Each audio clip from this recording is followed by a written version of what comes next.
টাকা ওইছো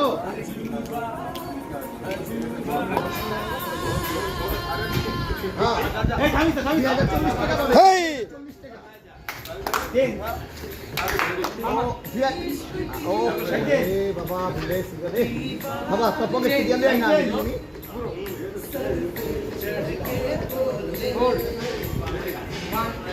কেউ তেল জানা একটু আমি দিয়ে দিব ইয়ে তেল নেবে ইয়েটা পাতা কয় টাকা লাগবে বেশি লাগবো না